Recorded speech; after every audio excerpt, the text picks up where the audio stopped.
Bab 1489. Pergi ke Zetawa. Ardika segera meletakkan proposal dalam genggamannya, lalu beranjak bangkit dan berkata, "Ya, aku mengantar Pak Farlin ke bandara secara pribadi. Setelah melihatnya masuk ke bandara, aku baru pergi. Pasti terjadi sesuatu padanya saat dia berada di dalam bandara." Saat ini, Hamdi kembali menerima sebuah panggilan telepon. Setelah mendengar beberapa patah kata dari ujung telepon, ekspresinya langsung berubah drastis. "Tuan Ardika, seharusnya Pak Farlin disandera di landasan pacu pesawat tepat di hadapan banyak orang sebelum naik ke pesawat." Menurut pernyataan staf darat di lokasi, saat itu ada beberapa buah mobil dengan plat ibu kota provinsi yang melaju masuk melalui jalur khusus dan berhenti di depan pesawat yang ditumpangi oleh Pak Farlin. Orang-orang di sekitar tempat itu mengira mereka datang untuk menjemput tokoh hebat, jadi nggak terlalu memperhatikan. Bisa melajukan mobil memasuki landasan pacu pesawat, tidak dapat dilakukan oleh orang biasa. Karena itulah, wajar saja kalau tidak ada yang memperhatikan hal tersebut. Ardika berkata dengan dingin, "Cepat selidiki kemana tujuan beberapa mobil itu, tangani juga staf-staf bandara yang berkaitan dengan hal ini. Bisa-bisanya seorang tokoh nasional seperti Farlin disandera di bandara di hadapan banyak orang. Kalau sampai hal ini tersebar luas, akan berdampak sangat buruk pada kota Banyuli." Namun, sekarang, Ardika sudah tidak bisa memikirkan hal-hal itu lagi. Sekarang yang menjadi prioritas utamanya adalah keselamatan Farlin.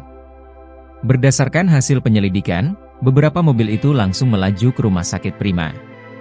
Orang yang memimpin penyanderaan itu adalah Kaori, murid Haron. Tak lama kemudian, Hamdi kembali menyampaikan laporan kepada Ardika. Kaori dan yang lainnya benar-benar arogan. Mereka sama sekali tidak pernah berpikir untuk menyembunyikan hal ini. Benar-benar cari mati. Ekspresi Ardika berubah menjadi muram. Dia langsung berjalan keluar dan berkata, "Ya, aku akan menanganinya." Di rumah sakit Prima. Setelah melihat hasil CT 4 King Kong, Farlin berkata dengan suara dalam, "Ya Tuan Haron, cedera yang dialami oleh keempat muridmu sangat parah, juga sangat rumit. Aku nggak bisa melakukan operasi terhadap mereka dengan gegabah. Terlebih lagi, permintaanmu sangat tinggi. Bukan hanya sekadar menginginkan mereka pulih, kamu ingin mereka pulih seperti sedia kala. Tingkat kesulitannya jauh lebih tinggi lagi. Jadi, perlu dilakukan rapat para ahli terlebih dahulu, lalu meneliti program pengobatan yang cocok untuk masing-masing pasien sebelum melakukan operasi. Bagaimana kalau begini saja? Kamu boleh mengirim muridmu untuk ikut bersamaku ke Zetawa. Peralatan medis di sana lebih canggih dibandingkan di sini. Setelah menyusun program pengobatan, aku akan segera mengobati mereka. Tapi, persyaratannya, asistenku juga harus ikut pergi bersamaku." Farlin ingin mencoba untuk menyelamatkan diri sendiri. Di Zetawa, dia mengenal banyak orang yang memiliki identitas dan kedudukan tinggi. Selama dia tiba di sana, dia sudah memiliki kesempatan untuk terlepas dari genggaman iblis Haron. Adapun mengenai Ardika, sekarang dia sudah tidak menaruh harapan pada pemuda itu. Haron sama sekali tidak akan memberinya kesempatan untuk menghubungi Ardika. "Pergi ke Zetawa?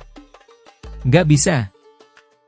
Siapa sangka, Haron langsung menolak usulannya begitu saja tanpa berpikir sama sekali. Di Provinsi Denpapan, boleh dibilang dia adalah seorang tokoh hebat. Namun, setelah sampai di Zetawa yang merupakan tempat berkumpulnya keluarga-keluarga besar itu, dia bukanlah apa-apa. Terlebih lagi, dia tidak memiliki relasi apapun di sana. Haron adalah tipe orang yang selalu berhati-hati dalam mengambil tindakan.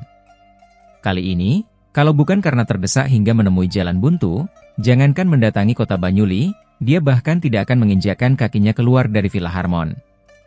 Apalagi membiarkan muridnya pergi ke Zetawa. Melihat ekspresi kecewa Farlin, Haron tertawa dingin dan berkata, Farlin, jangan coba-coba memainkan trik denganku. Trik rendahanmu itu bisa kutebak dengan mudah. Kalau peralatan di kota Banyuli nggak memadai, maka hubungi rumah sakitmu di Zetawa, suruh mereka mengirimkan peralatan canggih ke sini. Kalau perlu mengadakan rapat dengan para ahli, kamu juga bisa mengundang para ahli itu kemari atas namamu. Intinya, sebelum muridku pulih seperti sedia kala, kamu harus tetap tinggal di kota Banyuli selamanya. Selain itu, selama di kota Banyuli, Kamu nggak bisa pergi kemanapun, juga nggak bisa melakukan operasi pada siapapun.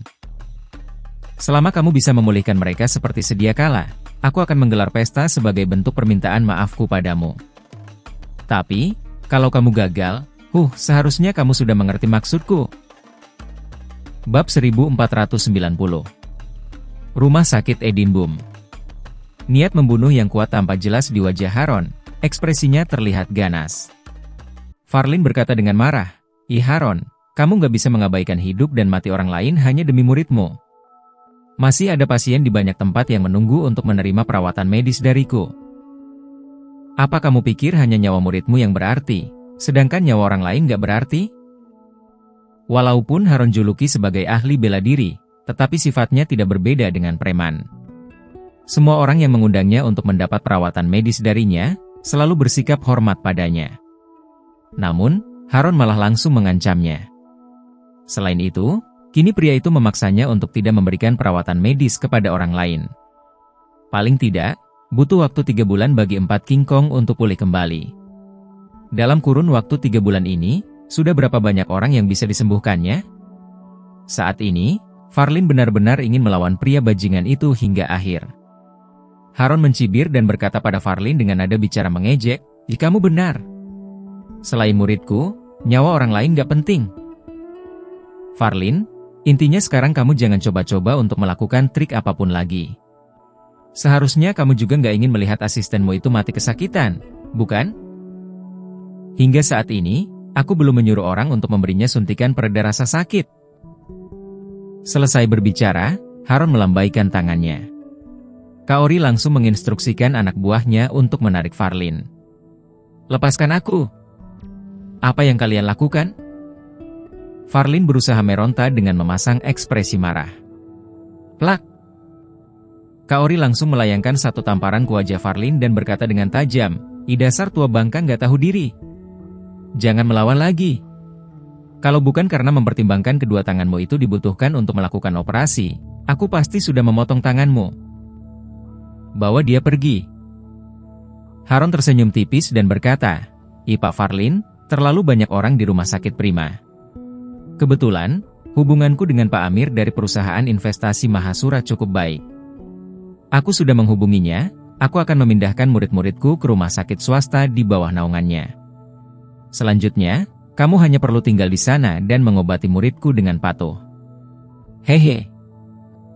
Farlin berteriak dengan marah, Haron, tindakanmu ini sama saja dengan penahanan ilegal. Namun, yang menanggapinya adalah 2 tinju keras dari Kaori. Farlin diseret keluar dari bangsal secara paksa.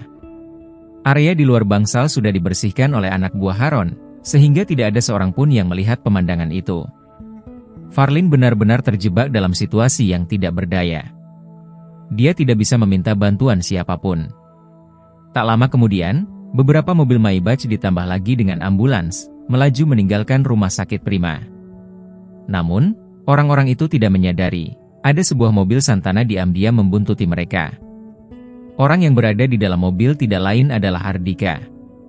Setelah meminjam mobil dari kediaman wali kota, dia langsung bergegas kemari. Dia melihat Farlin diseret secara paksa oleh Kaori dan yang lainnya meninggalkan rumah sakit Prima. Karena Farlin berada di dalam mobil, dia takut kalau dia menghentikan rombongan mobil itu dengan gegabah, akan menyebabkan Farlin terluka. Karena itulah, dia tidak berani bertindak gegabah. Kirim sedikit orang kemari.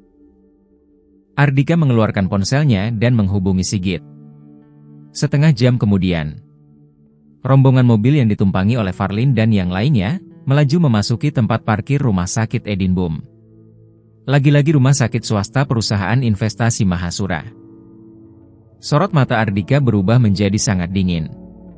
Reputasi dan sistem rumah sakit ini sama persis dengan Rumah Sakit Internasional Victory. Saat Ardika hendak melajukan mobilnya masuk ke dalam area rumah sakit, palang pintu menghalangi jalannya. Mobilmu nggak punya akses masuk. Tolong berhenti. Kamu nggak boleh masuk. 2 orang petugas keamanan yang berwajah bundar, berjalan menghampiri mobil Ardika dengan waspada. Melalui jendela mobil, mereka melihat Ardika yang berada di dalam mobil. Aura yang terpancar dari tubuh mereka sangat menakutkan. Ardika menurunkan jendela mobil, lalu tersenyum dan berkata, "Ya, aku datang bersama rombongan mobil depan." "Sial. Kamu pikir kamu sedang menipu siapa?" Seorang petugas keamanan langsung menendang pintu mobil dan berkata dengan nada bicara meremehkan, mobil-mobil di depan adalah Maybach. Hanya kamu yang mengendarai mobil Santana. Bagaimana mungkin kamu datang bersama mereka? Dasar orang miskin. Cepat pergi sana. Tempat ini adalah tempat yang dikhususkan untuk orang-orang terhormat, bukan tempat yang bisa kamu datangi. Bab 1491. Menerobos masuk. Ardika menggelengkan kepalanya sambil menghela napas. Ternyata memang benar, sistem beberapa rumah sakit ini sama saja. Satpam yang dipekerjakan juga adalah preman. Sial. Kamu bergumam apaan? Petugas keamanan itu memelototi Ardika dengan tajam, sama sekali tidak mendengar jelas ucapan Ardika. Dia mengulurkan tangannya, hendak membuka pintu mobil. Cepat keluar dari mobil sekarang juga. Bam! Pintu mobil tiba-tiba terbuka, tubuh orang itu langsung terpental akibat benturan yang keras. Sialan! Petugas keamanan lainnya hendak mengambil walkie-talkie-nya. Namun, saat itu, Ardika sudah turun dari mobil. Dia melambaikan tangannya dan berkata, kemarilah. Sial! Berani-beraninya kamu memerintahku. Petugas keamanan itu hendak menggulung lengan bajunya, tetapi Ardika sudah muncul di hadapannya dan menendangnya, hingga dia terjatuh ke tanah dan tidak bisa bergerak lagi. Ardika melambaikan tangannya, lalu melangkah memasuki rumah sakit dengan cepat. Dari kejauhan, dia mendapati beberapa mobil itu berhenti di depan departemen rawat inap. Ada 5 ranjang operasi yang didorong keluar dari ambulans. Ardika menebak seharusnya kelima orang yang tergeletak di atas ranjang itu adalah 4 King Kong dan Jafur. Kaori juga membawa beberapa orang anak buahnya turun dari mobil, bahkan Klito dan yang lainnya juga ikut datang kemari dengan membawa Nancy, Nilma, dan beberapa orang gadis cantik lainnya. Demi menjilat Haron, mereka berinisiatif mengajukan diri untuk menjaga 4 King Kong. Sumalin juga berada di antara kerumunan orang-orang itu. Wanita yang satu ini khawatir efek obat bermasalah. Dia takut Jafur tiba-tiba sadar dan mengekspos tujuan mereka. Karena itulah, dia datang secara pribadi untuk mengawasi Jafur. Tua bangka, cepat keluar! Kaori berteriak dengan ekspresi ganas. Hati-hati! Farlin memapa asistennya turun dari mobil dengan hati-hati. Kaori dan yang lainnya sama sekali tidak memedulikan hidup dan mati asisten Farlin itu. Mereka bahkan tidak mengatur sebuah ranjang untuknya, melainkan melemparkan sebuah tongkat dan memintanya untuk berjalan sendiri, sampai-sampai membuatnya kesakitan setengah mati. Pak Farlin! Saat ini, Ardika berjalan menghampiri Farlin dengan langkah cepat. Melihat Farlin baik-baik saja, dia sudah bisa menghela napas lega. Namun, begitu melihat asisten Farlin dalam kondisi patah kaki, ekspresinya langsung berubah menjadi muram. Secara naluriah, Farlin ingin menyebut nama Ardika. Namun, karena dia takut mengekspos identitas pemuda itu, dia segera menutup mulutnya dengan rapat. Dia membelalak dengan kaget, dia jelas tidak menyangka Ardika bisa muncul di sini. Namun, keberadaan Ardika di sini menunjukkan bahwa dia telah aman. Bocah, dari mana asalmu? Melihat Ardika yang tiba-tiba muncul, Kaori tertegun sejenak, lalu berkata dengan kesal, minggir sana. Berani-beraninya kamu menghalangi jalan kami, apa kamu sudah bosan hidup? Tuan Kaori, dia adalah Ardika. Saat ini, Klito tiba-tiba menunjuk Ardika dengan tajam sambil menggertakkan giginya. Dia yang telah melumpuhkan 4 King Kong. Dia juga yang telah mencambuk Tuan Jafur, sampai-sampai Tuan Jafur menjadi dalam kondisi koma. Selain itu, dia juga yang telah merampas 20% saham Hongkem dengan menggunakan trik. Tuan Kaori, cepat turun tangan, lumpuhkan bocah arogan itu. Ya, benar. Berani-beraninya bocah itu muncul di sini. Dia sama sekali nggak menganggap serius Tuan Kaori dan Tuan Haron. Anggota keluarga Rewin lainnya, termasuk Sumalin juga memelototi Ardika dengan marah. Sorot mata penuh kebencian tampak jelas di mata mereka. Kaori melemparkan sorot mata dingin ke arah Ardika. Kamu adalah menantu benalu yang bertugas menuang air cuci kaki itu? Beberapa orang anak buahnya juga sudah bersiap ingin menyerang. Ardika tertawa pelan, lalu berkata dengan acuh tak acuh, "Ceka, mulutmu juga sangat kotor, ya? Sepertinya kamu juga ingin dilumpuhkan seperti 4 King Kong? Atau mungkin, kamu ingin menjadi koma seperti Jafur?" Kaori sedikit terkejut. Kemudian, ekspresinya berubah menjadi sangat muram. Ini adalah pertama kalinya ada orang yang berada bersikap begitu arogan di hadapan mereka. Perlu diketahui bahwa dulu selama dia menyebut nama Haron, siapapun yang bertemu dengannya pasti akan tunduk padanya, bahkan tidak berani berpapasan dengannya secara langsung. Ardika benar-benar tidak menganggap serius mereka? Bab 1492. Tidak ada satupun yang bisa lolos. Sebelumnya, saat Sumalin, Klito dan yang lainnya mengatakan Ardika sangat arogan dan menyebalkan, Kaori masih tidak percaya. Namun, sekarang, hanya beberapa patah kata yang keluar dari mulut Ardika saja, sudah berhasil menyulut niat membunuh yang kuat dalam hatinya. Ardika tidak memedulikan Kaori, dia langsung berjalan menghampiri Farlin. "Maaf, Pak Farlin, kali ini pertimbanganku kurang matang, sampai-sampai menyebabkanmu disandera oleh sekelompok orang ini." Saat berbicara, dia mendapati ada memar-memar samar di wajah Farlin. Dia mengerutkan keningnya dan bertanya dengan dingin, "Siapa yang memukulmu?" "Aku yang memukulnya." "Memangnya kenapa? Kamu ingin membalaskan dendam tua bangka itu?" Kaori tersenyum ganas dan berkata, "Sebaiknya kamu urus saja dulu dirimu sendiri. Berani-beraninya kamu datang seorang diri dan berlagak hebat di hadapan kami. Kamu benar-benar sombong."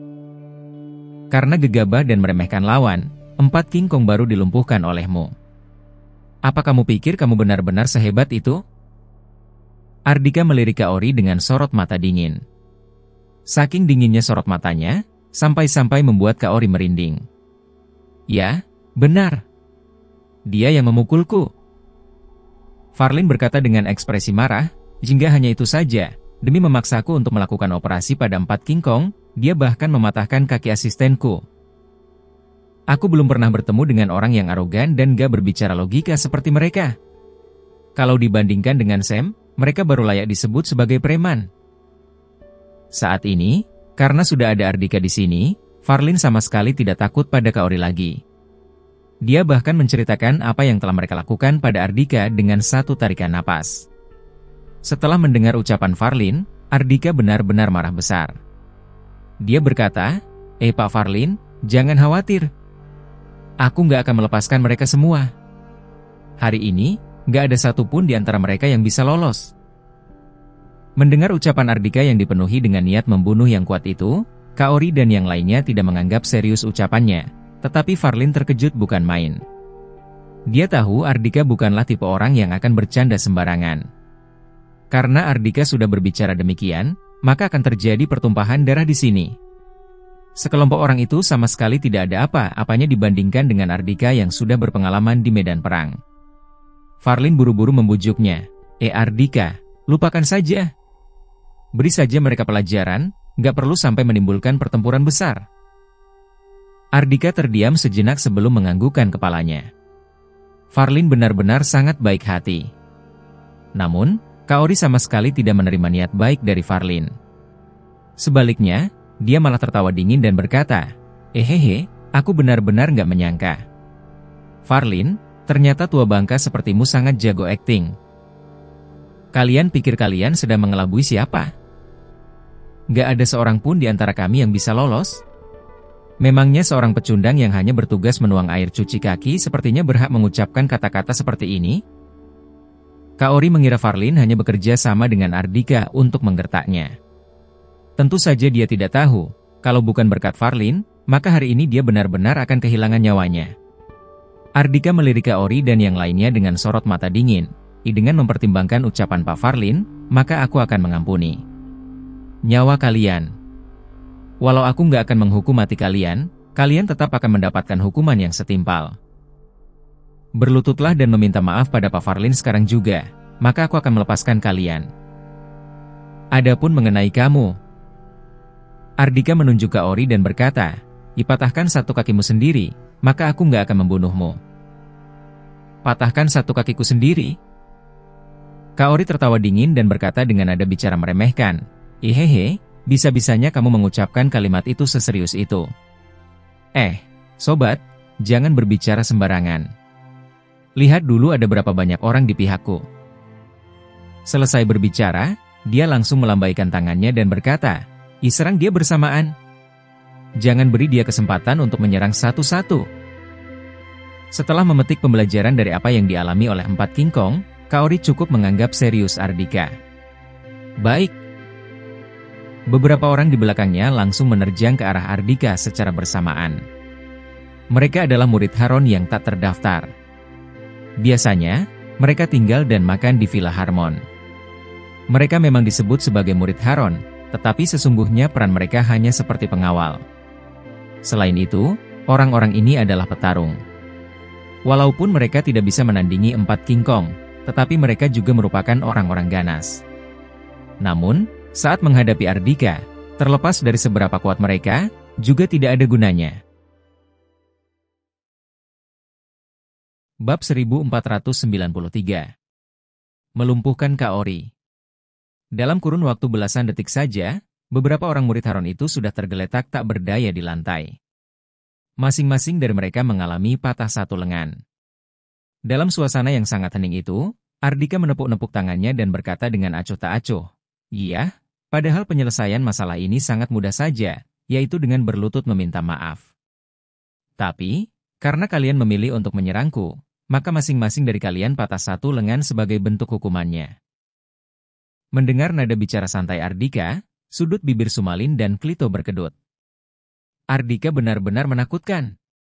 Walaupun saat berada di kediaman keluarga Rewin, mereka sudah pernah menyaksikan kehebatan Ardhika, tetapi saat ini mereka tetap terkejut bukan main. Di hadapan Ardhika, murid Haron lemah bagaikan porselen, hanya dengan satu gerakan saja, Ardhika sudah bisa menumbangkan mereka semua dan membuat mereka tak berdaya.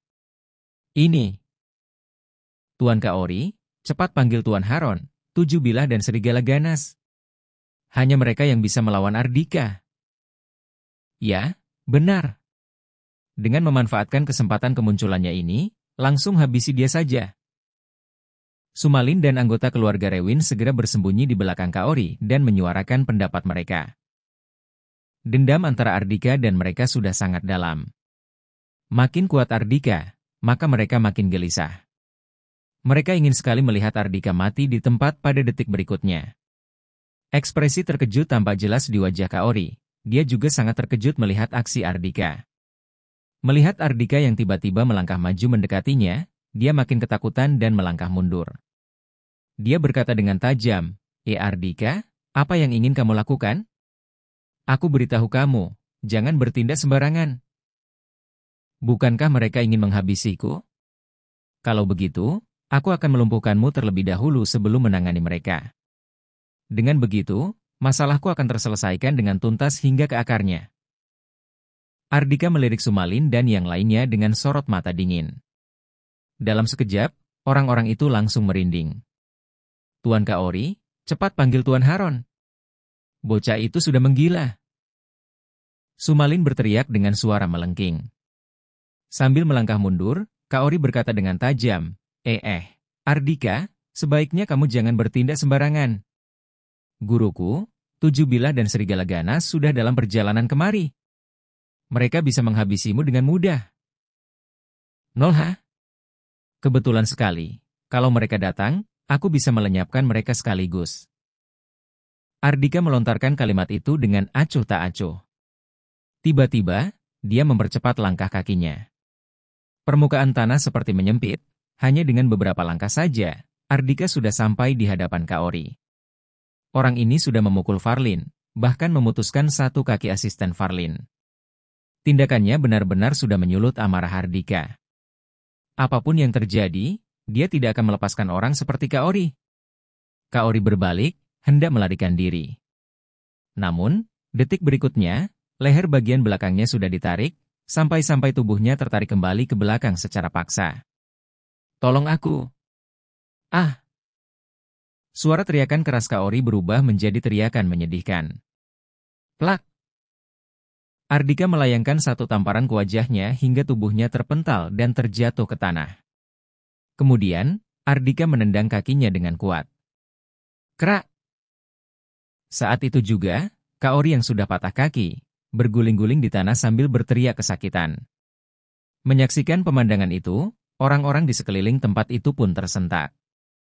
Kaori adalah murid Haron, yang biasanya berkeliaran di luar untuk mewakili Haron sendiri. Namun kini, pria itu sudah dilumpuhkan oleh Ardika begitu saja tanpa ragu. Saat ini, sorot mata Ardika tertuju pada Sumalin dan yang lainnya. Kemudian, dia tertawa dingin dan berkata, sebelumnya aku melepaskan kalian saat berada di kediaman keluarga Rewin. Tapi sepertinya kalian masih belum memetik pembelajaran dari kejadian sebelumnya. Nggak hanya menghasut, kalian juga yang telah membuat Jafur menjadi koma, kan? Kelopak mata Sumalin dan yang lainnya langsung melompat dengan cepat setelah mendengar ucapan Ardika. Bagaimana dia bisa mengetahui hal ini? Tentu saja Ardika tahu jelas. Dia sangat jelas cedera seperti apa yang akan disebabkan oleh serangannya sendiri. Secara naluriah, mereka mengalihkan pandangan mereka ke arah Kaori dan yang lainnya, lalu menghela napas lega. Untung saja saat ini Kaori dan yang lainnya sedang digerogoti oleh rasa sakit yang luar biasa, mereka sama sekali tidak menyimak ucapan Ardika.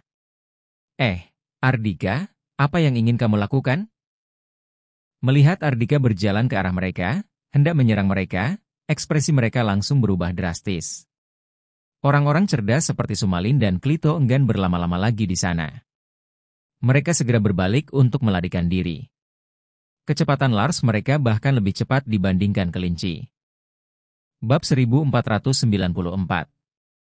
Menyegel rumah sakit. Ardika mengerutkan keningnya, hendak mengejar mereka. Saat ini, Farlin angkat bicara. Ardika, lupakan saja. Nggak semua anggota keluarga Rewin pantas menerima hukuman seperti itu. Lagi pula, kalau kamu melumpuhkan mereka, hanya akan menambah beban dokter ortopedi Kota Banyuli. Aku dengar dalam 2 hari ini, sudah ada puluhan pasien yang mengalami cedera pada tulang. Mereka semua ada hubungannya denganmu. Saat membicarakan hal ini, Farlin merasa sedikit tidak bisa berkata-kata. Hanya Ardika seorang, sudah membuat Departemen Ortopedi berbagai rutpas sakit besar Kota Banyuli merasakan beban yang berat. Baiklah. Ardika menggelengkan kepalanya dengan sedikit malu. Dia ingin mengatakan puluhan orang itu tidak ada hubungannya dengannya, melainkan Levin. Namun, sepertinya sumber permasalahan memang terletak pada dirinya.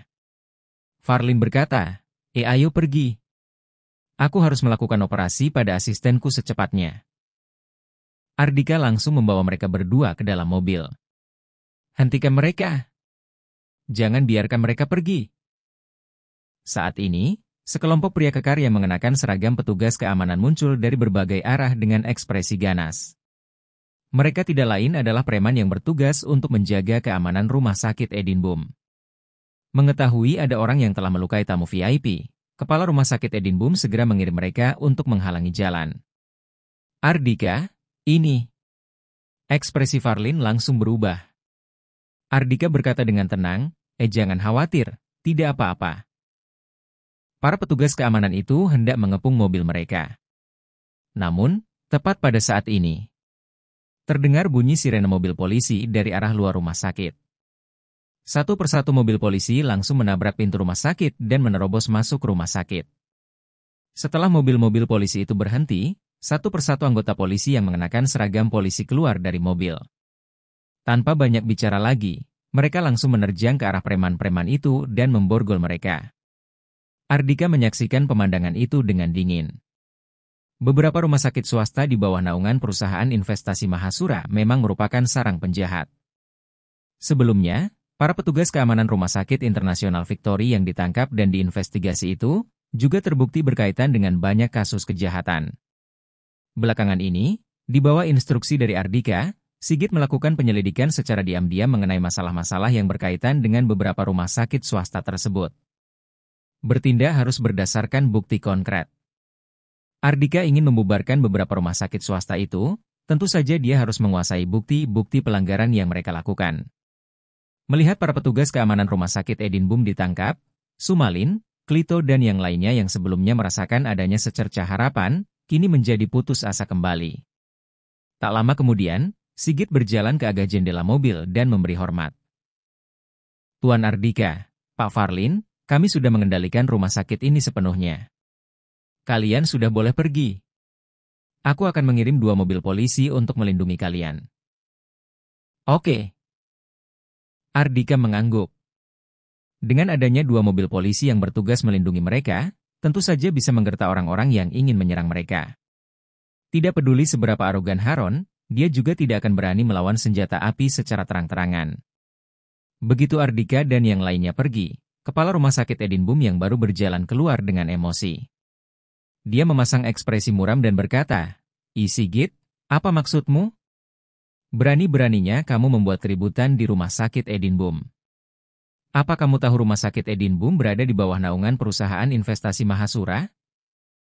Aku sudah menghubungi Pak Amir, kamu tunggu saja dicopot dari jabatan sebagai ketua kantor polisi pusat. Plak! Sigit menanggapinya dengan sebuah tamparan keras. Lemak di wajahnya tampak bergetar, kacamatanya langsung terbang akibat tamparan tersebut. Sigit menarik kembali tangannya, lalu berkata tanpa ekspresi, jika kami sudah memegang bukti-bukti pelanggaran yang dilakukan oleh rumah sakit Edinburgh.